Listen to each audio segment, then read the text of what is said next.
Muy buenos días. Saludo a las señoras ministras y señores ministros de la Corte Suprema y a los postulantes que participan en esta sesión a través de videoconferencia o presencialmente. Pueden tomar asiento.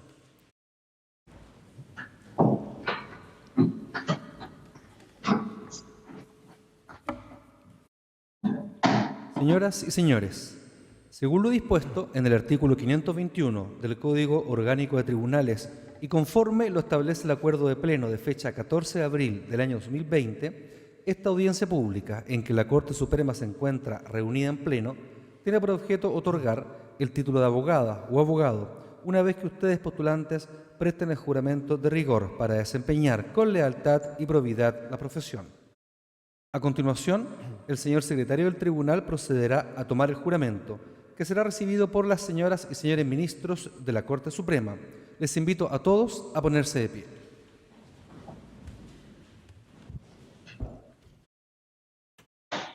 Primera Sala de la Corte Suprema. José Benjamín Reyes Cabezas, Joaquín Antonio Saavedra Toro, Juan Alejandro Solís Soto, Alejandro Hernán Tapia Salinas, Pablo Simón Ulloa Samuel, Valentina Constanza Ursúa Aravena, Pelayo Andrés Vergara Puelma, Diego Jorge Vidal Navarro, Felipe Esteban Villablanca Guzmán, Antonio Villarino Fresno. Licenciada y licenciados, ¿juráis desempeñar leal y honradamente la profesión de abogada o abogado? Sí, juro. Tercera Sala de la Corte Suprema. Anita María Lyon Vial, Luis Alejandro Mancilla Cárdenas, Joaquín Guillermo Maut Zarzosa, Francisco Javier Núñez Méndez, Brian Ulises Obliven Castro, Gabriel Florencio Piña Yáñez, Beatriz Antonia Prieto Cardone, Camila Silvana Pulgar Sandoval, Pablo José Recabarra Envial. Licenciadas y licenciados, ¿juráis desempeñar leal y honradamente la profesión de abogada o abogado? Sí, juro. Salón de Honor de la Corte Suprema.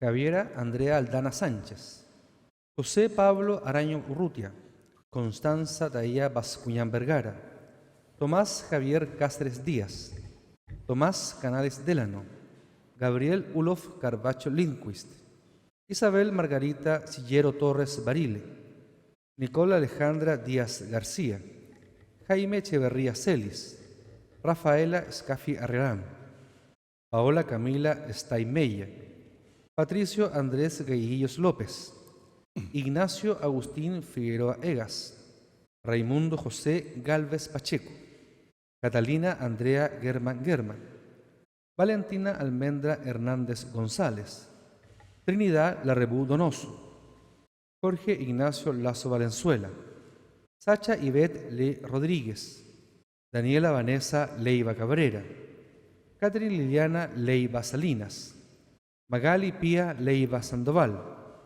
Claudia Natalia Leighton Ortega, Alejandro Ignacio Lolas Bardesi, Benjamín Erwin Lund Muñoz. Licenciadas y licenciados, ¿juráis desempeñar leal y honradamente la profesión de abogada o abogado? Sí, juro. Señor presidente, señorías, las licenciadas y los licenciados han prestado juramento. Gracias, señor secretario. Licenciadas y licenciados, en virtud del juramento que han prestado y por cumplir los requisitos que señala la ley, de conformidad con lo dispuesto en el artículo 522 del Código Orgánico de Tribunales, en nombre y representación de la Corte Suprema de Justicia, los declaro legalmente investidos con el título de abogadas o abogados. La Corte Suprema les felicita y desea buen éxito profesional. Aplaudamos vuestro logro.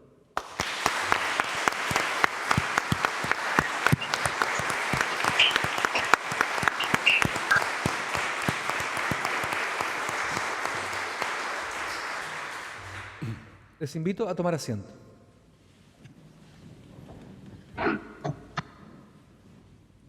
A continuación, el señor presidente de la Corte Suprema de Justicia, don Guillermo Silva Gundelach, se dirigirá a la audiencia. Señoras ministras, señores ministros, nuevas abogadas, nuevos abogados, acaban de recibir en esta ceremonia solemne una investidura que pone sobre sus hombros una hermosa y gran responsabilidad social: representar y defender los derechos e intereses de terceros en estrados, prerrogativa que, para responder al genuino sentido de la abogacía, no puede estar desprovista de una característica que el propio juramento señala en forma expresa: desempeñar esta función social en forma honesta y leal, adjetivos definidos por el legislador que pone a los profesionales del derecho como colaboradores de la justicia. En ese contexto, resulta muy oportuno recordar que mañana sábado se cumple un año del nacimiento de un pensador muy trascendente en nuestra historia, que ha tenido amplia influencia en la filosofía y también en el razonamiento jurídico. El 13 de noviembre del año 354, en la antigua ciudad de Tagaste, actualmente perteneciente a una pequeña localidad de Argelia y muy cercana en la época a la vieja ciudad de Cartago, nacía el personaje histórico al que me quiero referir el día de hoy: Agustín de Hipona, o para las personas creyentes, San Agustín. Fuera de su valor religioso, al menos en el canon de la Iglesia Católica, la obra de San Agustín destaca por una tremenda profundidad filosófica y una impresionante maestría de estilo. Sin ir más lejos, no son pocas las voces que afirman que sus confesiones, además de ser una obra maestra en el ámbito de la teología, inauguraron a la autobiografía como género literario en Occidente. Pero su importancia entre nosotros excede con mucho los ámbitos filosóficos, teológicos y literarios. En efecto, su obra trata de un modo reiterado sobre términos y conceptos jurídicos, de manera que han resultado de una influencia radical para los siglos posteriores. Sin la influencia de Agustín, difícilmente podría haber existido un movimiento escolástico. Difícilmente la obra de Tomás de Aquino o de Francisco Suárez hubiese sido la misma. Y por esto, difícilmente podría existir ciencia jurídica en un sentido moderno. Lo anterior no deja de resultar sorprendente, especialmente considerando lo lejano del contexto y los intereses con que escribió San Agustín, porque el autor al que me estoy refiriendo no escribió en la seguridad de un Estado moderno, ni con la intención precisa de establecer doctrinas merced a un método jurídico. Al contrario, escribió en Hipona, una pequeña ciudad cercana a la antigua Cartago, en un contexto conflictivo, dominada por el declive más absoluto del Imperio Romano, la proliferación religiosa de credos y escuelas de pensamiento y la ausencia casi total de referentes universales.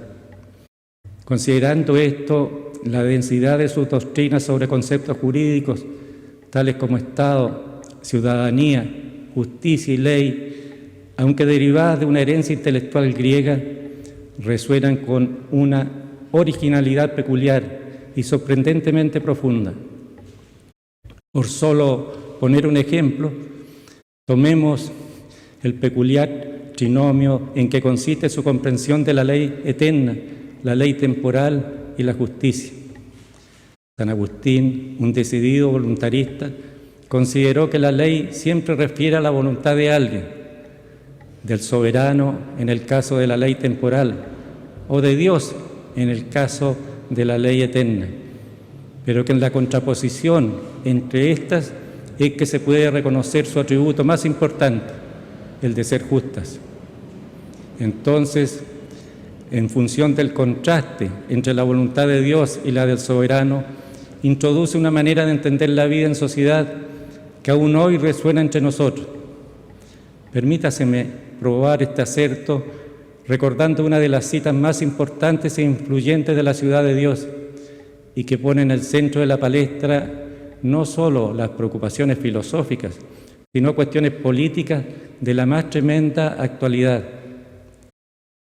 Sin la justicia, ¿qué serían en realidad los reinos sino bandas de ladrones? ¿Y qué son las bandas de ladrones sino pequeños reinos?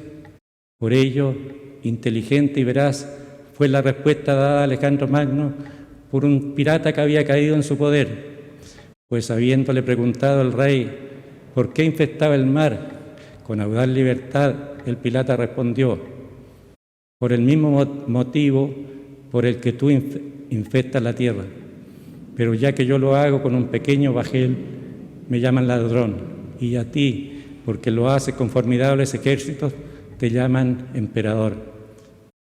Si bien hoy el recurso a un Dios como garante de la justicia parece haber pasado de moda, no podemos decir lo mismo sobre el interés por la justicia y el carácter decisivo que ésta tiene como criterio de legitimación material básico de nuestras sociedades.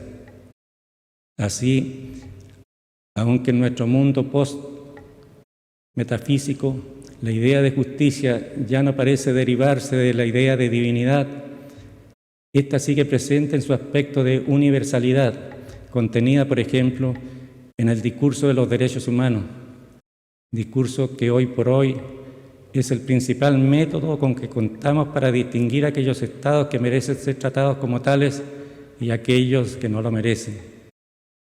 Verdaderamente espero en este día tan importante, en que tengo el honor de darle la bienvenida al mundo de los abogados, el nombre de San Agustín resuene en ustedes fuertemente como recordatorio constante de que la vida del derecho no consiste en la procura de facilitar la tarea del príncipe ni del poderoso, sino muy por el contrario, de construir maneras de vivir en conjunto que, en un sentido que todos podamos compartir, puedan llamarse justas.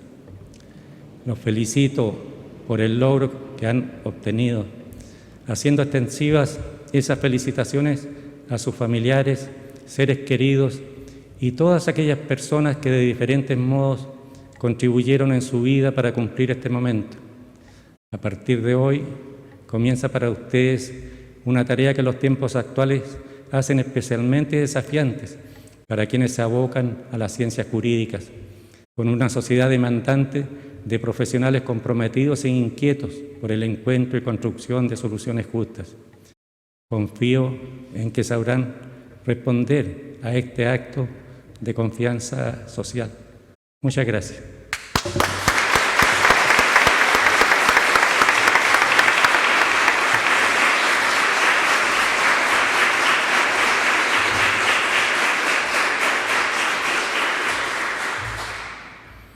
Habiéndose cumplido con el objetivo de esta audiencia, se le pone término desde esta Corte Suprema.